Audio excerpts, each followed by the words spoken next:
Hi, I'm Chris Cooper. Welcome to the Family Plot, Gardening in the Mid-South. Thanks for joining us. Today, we're going to revisit a popular episode of the Family Plot from Season 2.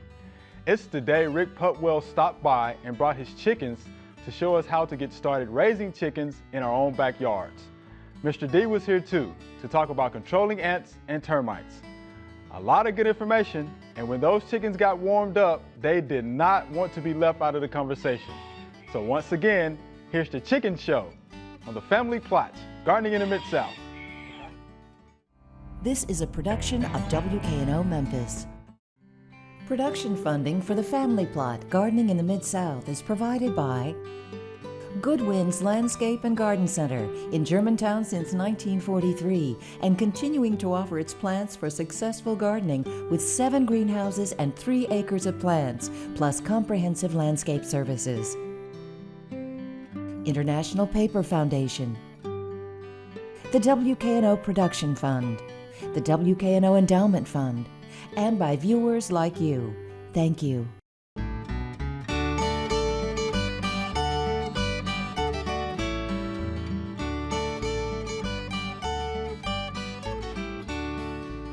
Hi, welcome to the Family Plot. I'm Chris Cooper. Joining me today is Rick Putwell. Rick is the horticulture director at the Memphis Botanic Garden and raises chickens at home. And Mike Dennison is with us. Mike is a retired extension agent, but he's still our source of information on bugs and plant diseases. Thanks for being here today. Okay. Well, it looks like the show is going to the chickens. Kind of has, hasn't it? Yes. Glad we got livestock. Yes, this is going to be real good. My first question, why chickens? Well, okay. A lot of people, I think, in this whole green movement want to have something besides just garden. Okay. And chickens are probably the first step because they're small livestock. You can, obviously you could produce meat, but most people don't want to do that if they, name them or anything. But you can have fresh eggs. Okay. They will, if you let them roam in your garden a little bit, control insects. Okay. And depending on how you manage them, you have a source of fertilizer too. You can add to your compost pile or vegetable garden, whatever. Wow. So The chickens are a big help. Yeah. Yeah, that's pretty good. All right. So what is the basic housing for a small flock? Okay, it depends on the breed, and I'm kind of promoting the smaller breeds like the Bantams because they are smaller and easier to manage in the city. You need a small house with a roost, something that they can get up on at night, out of the weather. Okay. Nest boxes to lay eggs, and then an enclosed run that is protected, from the varmints and so forth, dogs, raccoons. Right, right. One way that some people do it now is a chicken tractor, which is a movable coop, which would have wheels on it and no bottom. Okay. And you could either move it from one section of lawn to the other, so that if you move it frequently, they'll kind of browse on the grass a little bit, and keep the grass down, fertilize it a little bit, not scratch it up too bad. Another option you can do with if you raise vegetables or annuals, you could put that over one of those beds in the winter, and let them scratch it up and fertilize it, and just keep moving it, and that will help get rid of some insect pests over the winter months as well as fertilize it, get rid of some weed seeds. Okay. So that would work. Spot treatment. Man, that's pretty Spot good. fertilizer treatment. Yeah. How about that? Okay. Now, here's the question everybody wants to know, though. Right. How many chickens are legal in the Memphis area? 6. 6. Right. And, okay, they do not want you to have a rooster. Okay. And the chickens will lay eggs without a rooster. I know you're going to ask me that, Yeah. but the chickens are happier if they have a rooster, I think. Okay. Okay. Now, in talking to a lot of people that have chickens in the city, I think it's more of a deal where if your neighbors complain about the rooster, then you probably can't have him. Right. But if the neighbors don't complain, certainly the rooster is no louder than the neighbor's barking dog or the motorcycle going down the street. Right. And I think it's kind of a cultural thing. We've removed a generation or two from the farm, and people it's a big novelty to see chickens, And it's no harder to keep chickens than a dog or a cat, really. Good deal. Okay. What's an appropriate diet? Okay, you can chickens? buy commercial chicken feed, of course, and there's different ages of the chicken's life. Obviously, a chick would be on chick starter, and then there's like a growing feed as they're maturing, and then a layer diet. You can supplement that a great deal with your table scraps. Chickens are omnivores. They eat insects as well as vegetable matter. So, that leftover salad and your vegetable peelings and that sort of thing. Raw potatoes shouldn't be in there, and a great deal of meat probably is not a good idea, but small meat scraps are okay. So that's one way of kind of recycling some of your stuff, and then that, when it becomes the manure, it can go into the compost anyway. So it speeds up the process. Oh, this is good. This is pretty good. What about water containers? Okay, I brought some containers to show you just as examples, and obviously they can be bigger or smaller depending on your flock. This is a gallon water container, which would be fine for like bantams or little chicks. For little chicks, you can get a quart size as well, like a mason jar fits on. I like this design because the water is going to stay cleaner than if you had an open container, which they might poop in or just dirt and everything gets in. So you might get by, unless it's really hot weather, with 2 or 3 days without changing it, depending how many birds you had. In feeders, these are 2 different designs, and these come in different sizes too. This would be appropriate for chicks that are a week or 2 old, up to maybe a month. Has this little bar on it, so you know chickens would like to get in there and scratch the feed out, but they step on this little bar, it's going to turn, and that prevents them from doing that. So it keeps the feed from being wasted. And then for older chickens, you can do this hanging feeder and hang it at an appropriate height so that their heads can reach it without them scratching in it. Just you can hang it from a piece of chain or something from the ceiling of the coop, and then just fill it from the top, and gravity takes care of that. So that's a thing. And they come in all different sizes. Where do you get these? The Tractor Supply is a good source. A lot of the feed stores carry them. They're available. So, not a bad thing. Not a bad thing. Okay. Now let's talk about some breeds. Okay. I'm going to put these eggs up here for you to see too. We'll put them up on the top of the window with one hand, just so you can see that eggs come in all different colors. They're not just the white ones from some of these are actually kind of a greenish color. And those come from we call it Americana now. When they came from South America originally, they call them Aracanas, and that's a breed from South America. Some of the green eggs and ham. Huh? Green eggs and ham. Some of these are from Bantams. This is from a Welsummer, which is a large brown breed from Europe. And they lay a brown egg. The color of the egg does not necessarily go with the color of the chicken. The other thing is with your eggs that you collect, I put them directly in the refrigerator. You can see these haven't been washed. Egg has a natural seal on it when it comes from the chicken, and by just storing them like that and then washing them, rinsing them off before you use them, they actually keep longer than if you didn't wash them. If you didn't wash them, okay. Just wash them before you use them. And those are what you call nest clean. If you keep, litter in your nest boxes, hay, straw, wood shavings, and change it occasionally, then the eggs aren't going to be excessively dirty. Okay. As far as breeds go, that's what we started to talk about. There's everything from little tiny bantams, like these old English game bantams, and this is a large Brahma rooster. And there's a breed to suit different personalities. Some breeds, the egg-laying breeds, are kind of flighty, and so they, in the city, probably like Leghorns would be one that everybody's familiar with. But they tend to be very active birds, and so they do better being confined, because if they were loose, they would probably be in the neighbor's yard as well as yours. Some of the slower breeds like these hardly fly, and so if you had a typical privacy fence, they would probably stay in your yard without wing clipping them or anything. How about that? So 2 or 3 large chickens like this would work, or you could do a larger banty like this Cochin or the Silkies, which are kind of a heavy breed bantam, and they would stay put much better too. If they were tell me this, we're running out of time, but where can people get information about raising chickens? Okay, lots of publications available. If you go to Tractor Supply, they have a great rack with all kinds of things. If you go online, Farm Tech puts out a great catalog with supplies and so forth. There's a lot out there. There are a number of gardening events going on in the next couple of weeks. Here are just a few that might interest you.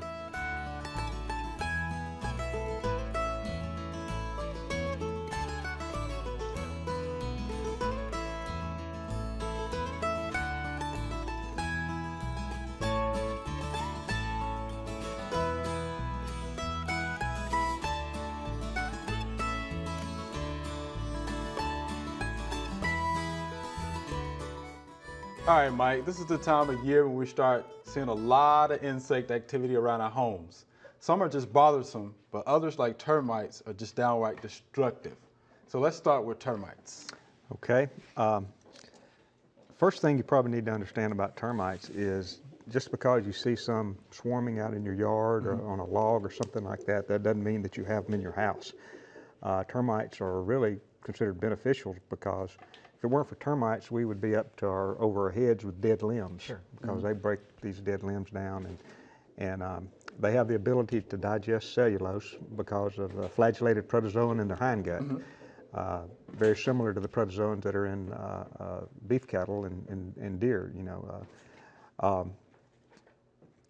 If you see winged termites in your home, that is pretty much a sure sign that you have an infestation in your home. A lot of folks confuse ants with termites, and it's really easy to tell the difference between ants and termites, because if you have a magnifying glass or look at them up close, ants have a narrow waist. They very clearly have 3 body parts: a head, abdomen, and a thorax. If you look at a termite under a lens or a magnifying glass, it looks like it only has a head and a body. It does not have the narrow waist. And that is the easiest way to tell the difference between ants and a termite. Ants also have straight antennae. So if you have body parts laying around, the antennas of a termite is straight, and ants' antennas have an elbow to them. Okay. Yeah. As far as controlling termites, this is something that's best left to the professionals. If you have them, I would contact a professional company and have them come in and take care of the problem for you. And they're everywhere. And if you live in a house, if your house was built 30 years ago, Right. it was treated with chloridane or heptachlor, which has about a 30-year half-life. And so even that product is chickens will eat termites. They too, will, by the they way. will. They will That's eat. true. Chickens love termites. By the way, something reminded me of that. But the newer products that came out in the late 80s, I think Dursban TC was a product that came out in like '88. That's when they took chloridane off the market. Last about 15 years. So depending on when your house was built, will have something to have everything to do with whether or not you may have termites now. And even if your house is treated right, termites are an animal, and you can't be 100%. Sometimes you may have, there may be areas that aren't treated, and they can be devastating. Right, and there are enough companies around that can actually come and do some inspection and come by and help control the termites. Now, what are some of the things you need to look for, though, as far as termite damage? Okay, the first damage that I've seen, and I've seen this in a couple of cases, is a little hole in the wall about the size of a pencil lead. And it may have body parts sticking out of it. You may actually have termites coming out of that little hole. And if you see anything like that, and you can take a flashlight with a good strong battery in it, and you can go around your walls and kind of get up close to the wall and scan up and down with a flashlight, and you might be able to check. That's what the professionals do. But look for wings, for insect parts and things like that, and get them identified. Okay, and call a professional. Call a We don't want the professional. homeowners doing it themselves. Call a professional. Now let's move on to ants. I know you know quite a bit about ants.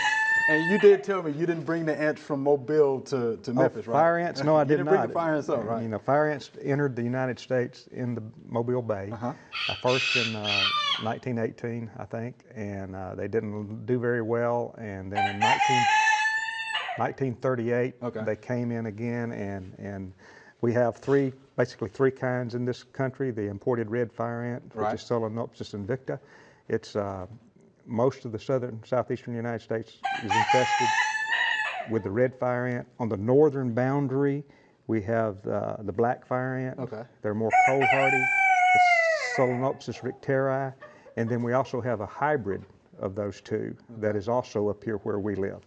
And so we don't see many red fire ants here. If you see red fire ants here, it's probably because it came in on an ornamental plant from down Some of the south. nurseries. Even though they have very strict guidelines that they try to follow to prevent the spread of the red fire ant. However, Mother Nature prevents the spread of the red fire ant. They cannot tolerate cold winters. As our winters get warmer, the line marches north. Move up a What little about bit? the hybrids? Are they a little more tenacious? The hybrids are more cold hardy also. Great. And so they, and you know, when I moved to Memphis in 1995, we did not have any fire ants here. Right. There were some over around Grand Junction, but now that line has moved up north part of Tipton County. Oh, Right. wow. And it's marching north, and we have them. Of course, we have them all over the place here in Shelby County. Wow, how about that? Well, let me ask you this. Will chickens eat ants? They will sometimes. Sometimes. They'll scratch up the hills as well. They probably would prefer the larvae, wouldn't I they? would think Yeah, so. okay. Yeah. Now, how do we control the fire ants? Let's make sure we Texas get that two-step. out. It's the The Texas two-step. Huh? Yeah, I'm not talking about Not the the dance. dance, huh? We I'm not not dancing? talking about the dance, even though that would irritate them Yeah. and cause them to move. But use one of several baits. There's several baits out there on the market. Okay. First, initially treat with bait, scatter the bait around. Make sure that it's fresh. If it's left over from last year, it might not work because most of the baits have a milk base to Okay. them. But treat with a bait. That will give time for the workers to take the bait down to the queen and kill the queen. About a week to 10 days later, treat with a contact killer. Right. Because the contact, if you don't, the worker fire ant can live 9 weeks. Right. And so you might still have workers out there for 9 weeks if you just rely on the bait. But go with the bait first step to the Texas Then two-step. Second is the contact insecticide, and there's several of those on the market too. Yeah, I think the Red Book recommends a lot of those. So good. They're really easy to kill with insecticide. But the fire ants are, they have an automatic like a yellow jacket. They can get sting you. you more than once. Not like a honeybee who gives its life when it Right. stings you. All right. Well, look, there are a number of publications available through the UT Extension Service about controlling insects in your home. You can go online and download them or go to your county extension office and get help there. And I'll be glad to help you if you want to come to our extension office to do that. Okay, now it's time for our question session. And this is always pretty popular. Here's the first question, and I'm going to direct this to you, Rick. Okay, hopefully I know the answer. Oh, you will know the answer. It says, when is the best time to fertilize daylilies? Well, do you think? I would do it about the time the new foliage is emerging, probably, like early March or so. And, right after they finish blooming, if you deadhead them, probably a second feeding would be good as well. Okay. Now, what would you use to fertilize the daylilies? We have kind of gone to the Espoma brand fertilizers in the last few years because it's a little more organic and I think it has a little more residual. Okay. Probably just the Espoma plant tone would be good. Okay. Plant-tone. Okay. Could you use the slow release? We've kind of quit doing Osmocote and some of those because we've found in the warmer weather they release all at once, and it in the south it's not as good as it is in colder climate. Right. Because it's temperature dependent. Right. Harold's is one that we use some, and that just seems to be better. Okay. Okay. All right. Good deal. Well, here's our second question. It says, my mulch has some kind of slime or fungus growing on it. What is it and how do I get rid of it? And we've actually gotten this question the last couple of weeks about 4 or 5 times. Slime mold. Slime mold, It's a or slime mold. most people call it dog vomit slime There's mold. one of the slime molds is Yes. actually called dog vomit. Yep, I dog don't know why. It actually does kind of look like dog vomit. Though, I guess. It does. There's something to do with it. Yeah. And it smells different. So if you're confused about whether it's dog vomit or the slime Just a regular mold, slime you can mold, right? just get close and you can tell the difference. But it's not. This is classified as a saprophyte. It's not. It's not taking any benefit from any living plant. It's surviving on the organic, the bark, Yeah, the pine wood bark, chips, or yeah. roots sometimes, tree roots and things like that. But it really likes mulch, pine bark mulch. Mechanical removal is all that we recommend. It's just take a cosmetic. broom. It's Yeah, going to just dry go- yeah, up. It's yeah, going it's to gonna dry up and dry go up. away in a day or two, and so don't really worry about A it. But stream of water, knock it off or something like that, it'll be fine. it's just amazing how fast it can show up. It just appears overnight. It's ugly, so people panic. Yeah, they they think do. And they call our office panicking. Yeah. Sure. So They think good they've been slimed by somebody from alien from outer space. That's almost what it looks like, though. Sure. Yeah, big amoeba. Okay, here's our third question. It says, I have a woodpecker making holes all over my maple tree. Will this kill the tree? And I'll give both of you guys a shot at this one. It's not going to kill the tree. It's not going to kill It's the a tree? mating, well, they're doing two things. Okay. Part of their mating, the males will try to attract the females with that drumming sound, but also they're feeding. They're feeding on insects. He's found something he wanted to eat. And sometimes sapsuckers, Right. the sapsucker woodpeckers are actually eating some of the sap. They like maple trees like pecan trees. They'll have even rows of holes on pecan trees, about the size of a pencil, where the woodpecker pecks, steps over to one side, pecks again, steps over to one side. They're not going to kill a tree. And there's less places for woodpeckers to nest too, because people don't leave dead trees. So of course they're hard pressed to find a home. Wow, how about that? So it doesn't matter what kind of tree? Will they pretty much hammer Well, their specific trees, I wonder, or just whatever they come in contact with? They're looking for something to eat, so Yeah. so a tree that probably more common on rougher bark tree that have would think you're places for probably right. insects to hide and eggs to hide and things like that. But if they're sapsuckers, Doesn't make matter. no difference. They would want the thinnest bark they could find, Right. easiest to get to the sap. Okay. Well, here's our fourth question. It says, when will my plum tree produce fruit? I planted it about 4 years ago. Hasn't produced anything yet. One plum tree? Probably just one, because they are self-unfruitful. Never. Which means they can't pollinate themselves. Right. Never. It will never by itself. Most mentally sometimes will pollinate itself, but if it's not and Bruce plum has sterile pollen. So if you have a Bruce and anything else, you're not going to have any plums. But plums cross-pollinate, and so you need two different varieties of something other than Bruce, and that's the problem. Okay. yeah. Well, and if they had more than one, it wasn't fruiting. It may be too much nitrogen fertilizer Yeah, too, and it's yeah. just in a vegetative state and not flowering. But Yeah. you're right; it has to be pollinated. Yeah, it has to be pollinated.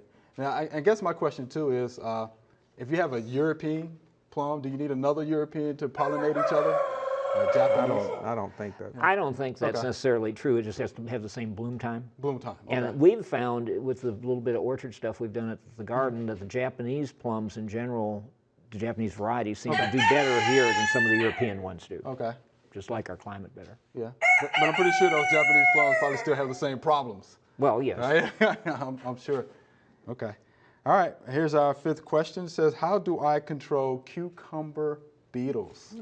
Got that one a lot last year when people were trying to grow cucumbers. There's two types of cucumber beetles, the Okay. spotted cucumber beetle and the striped cucumber beetle. But we have 3 insecticides that are recommended in the Red Book: carbaryl, bifenthrin, and permethrin are 3 insecticides that are recommended to control the Okay. cucumber beetle. Okay. Is there anything else we need to know about the cucumber beetles? We have a little time left. Don't they carry that bacterial wilt? I think I've read that somewhere. They may carry that bacterial wilt. There are insects that do carry the wilt. Right. The cucumber beetle has chewing mouth parts. It's in this insect order Coleoptera, and so I'm not aware of Okay. it carrying the disease. Now, some of the plant bugs and some of the squash beetles and things like that have piercing, sucking mouth parts. In the insect order Heteroptera Okay. are more likely to carry carry things that like that. bacterial wilt? Yeah. Sharpshooters, Yeah. things that have piercing, sucking mouth parts are more likely to do that. Okay. Well, why don't we just have just a little time left, and I see the chickens want a little bit more attention, so let's give them a little bit more attention. Is there anything else that you can think of that we may need to know about raising chickens? Well, yeah, I would say if you're looking for a place to situate them in your garden, remember you don't like to be out in the hot sun. Always situate the coop in the shade. Okay. That's real important. And also they don't like standing water. So, again, put your chicken yard or your pen, wherever, in a place that's well drained. Okay. Because wet soil, could promote disease and all that sort of thing. By the same token, in the wintertime, if it's situated in such a way where it's under deciduous trees and they get the benefit of some sunlight in the winter, of course, that keeps the coop warmer. But chickens like to be dry and out of a draft Okay. when they're roosted at night. Okay. And where do we get chickens if we wanted some for ourselves? If you look through any of the garden catalogs or like Hobby Farm and stuff, there's lots of hatcheries that will send them to you.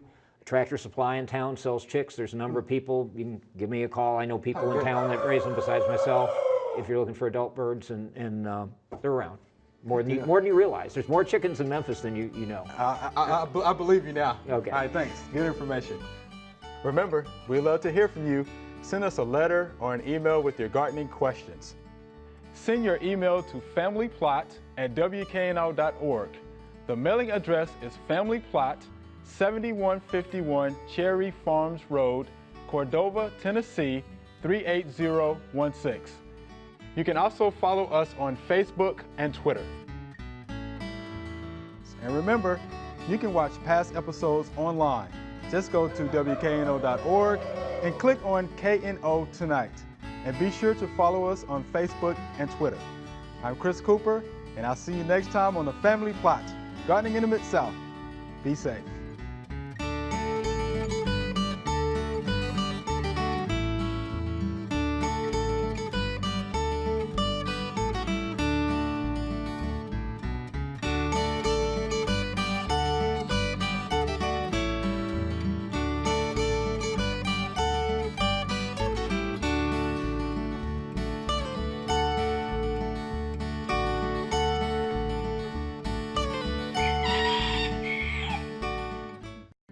Production funding for The Family Plot, Gardening in the Mid-South is provided by Good Winds Landscape and Garden Center in Germantown since 1943 and continuing to offer its plants for successful gardening with 7 greenhouses and 3 acres of plants, plus comprehensive landscape services.